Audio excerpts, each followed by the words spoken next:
Hi everybody, I just want to give you a quick overview of Notability. The first part of the screencast, I want to show how to organize notes within Notability, and then I want to go into a note and just show you some of the tools within there.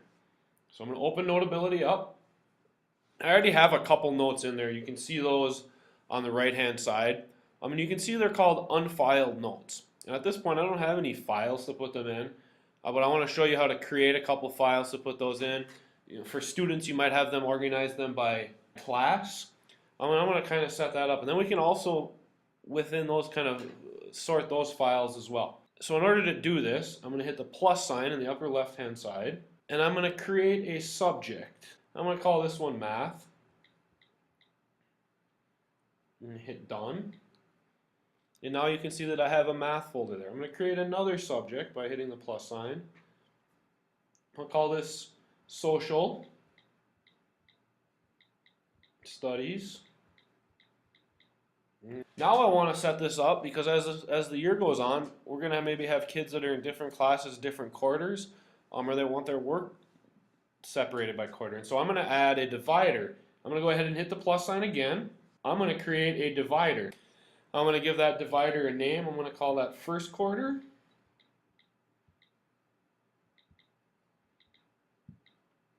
And we can see that divider's there now. Well, it's not really where we want it to be, right? It's below math and social studies, and we want those subjects or those folders underneath first quarter. So I'm going to go ahead and hit edit. And now I can move these around. If you see the triple lines on the right hand to the right of where it says first quarter, touch that, press down on it. I can move this up and I can reorder those, and we'll see that it puts math and social studies under first quarter. I can go ahead and hit done, and now they're underneath there, and if I hit this little arrow next to first quarter, it's going to close those subjects up and remove them. You can see that there's two of them there. They're not visible, so we're going to go ahead and open that back up again. I can also change some other things about this divider and these subjects. I'm going to go ahead and hit edit. I want to change something in math. I want to change math. I'm going to change the color. I'm going to make it blue or purple. And maybe I want to put a password on it. I'm not going to actually do this, but you could put a password on it if you wanted to. I'm going to go ahead and hit close it. And you can see now that math is that blue or purple color. And I did that by selecting the gear next to the folder. I can also delete things from within here. So if I wanted to get rid of that divider, or I wanted to get rid of that subject, I can touch the gear. You can see the red delete button there. You can also delete by swiping to the right. I have to hit done first. If I swipe to the left. So if I swipe to the left, I get the option to delete a subject. Alright, so I still haven't put any notes in either one of these files, so I'm going to go back to my unfiled notes. I can't do anything with them here. Actually, I can delete them if I want by swiping to the left. So if I swipe to the left, I can delete. But I don't want to do that. I want to move them into a folder. And so I'm going to hit the edit button again. Then I'm going to touch the note that I want. It's going to put this blue check mark on it, and from there I can then drag that note into a folder. So then I see, oh, I want to rename this one. So I'm already editing this note, so I can go ahead and touch in the gray, and I'm just going to call this sheet. I want to delete some of this, so I'm going to take that off of there. We'll call it iPad Basics. We'll lower the keyboard, and we can do that. So now I want to put these two notes. I want to select both of them, and I'm going to move them into the social studies folder. Now I'm done editing. I'm going to go ahead and hit done. Whoops, I moved all three into social studies. So I'm going to hit edit again. I'm going to select this one, and I'm going to move that back into math. And now when I hit done, you can see that there's one note in math and two in social studies, and there's no unfiled notes. So that's how you use subjects and dividers. You can have many of them, and this is a good way for you to organize and for students to organize.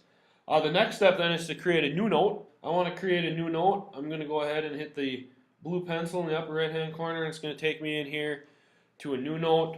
There's a number of things I can do from in here. We can go back to kind of our file cabinet or our organization upper left hand corner. We have a share button, so we can share out in a variety of ways.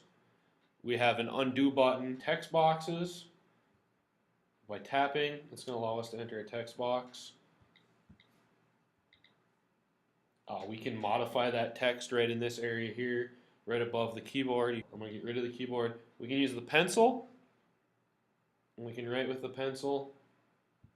We can change the settings of the pencil by holding down on it. Select a different color. We have a highlighter. Highlighter works very much the same as a pencil. I'm going to select a different color here. I'm going to select green. We're going to do a little highlight. The one thing to note when you're using the pencil or the highlighter, if you use one finger to try to scroll, that mark is going to show up. You need to use two fingers to scroll up and down. I'm going to go ahead and use the eraser, and I'm going to erase that mark. A really nice feature that they have here is this cut. So you draw around whatever you want to cut and connect the lines. Then you can move that area around, but you can also resize it. You can also copy it, tap, and paste. And so I made another one. So those are all really nice features. You can also attach a sound file to it if you'd like. This is actually recording me right now. You can see it counting up. I'm going to go ahead and stop it. And now the little arrow here next to it, if I select that, I could listen to my sound file. If I wanted to delete it, I could hit the gear, manage recordings, swipe to the left, and delete, and that'll go away. I can add photos. I can actually take a photo from within the app. I can add some figures. I can add a web clip, so I'll need a web address to do that. And I can also add sticky notes. Under the wrench, this is kind of nice, and this is important. A lot of people don't know this, but you can select your paper type. So I'm going to go ahead and hit paper, and you can see that I'm going to change the background, and I'm going to add a grid here. I'm going to make it graph paper. That's a useful feature. And then you can also manage your pages. I can add a page above or below, and I can actually delete a page as well. So that's these pages over here. You can manage these pages and make them go away or show up. All right, so that's kind of the basics of making a new note. Oh, two other things down in the lower right-hand corner. You can turn on a palm rest. So if you're writing and you can see it slide up here, you can rest your palm. You can't see my palm, but you can turn it on and it doesn't create marks. You can also zoom in. You can see the box, kind of the zoom box here, and I can move that around to different areas that I want to zoom in, and then I can use the different tools within this zoom box, and so I can be a lot more precise. And like if I'm tap to make that go away. All right, I'm going to go back, and you can see that I've created this new note. It's called October 30th. It created it within social studies because I was within. If you look at in the top, I was in social studies when I created the new note. If I'd been in all notes, I can create a new note, and it won't put it in a folder or a subject area until I move it.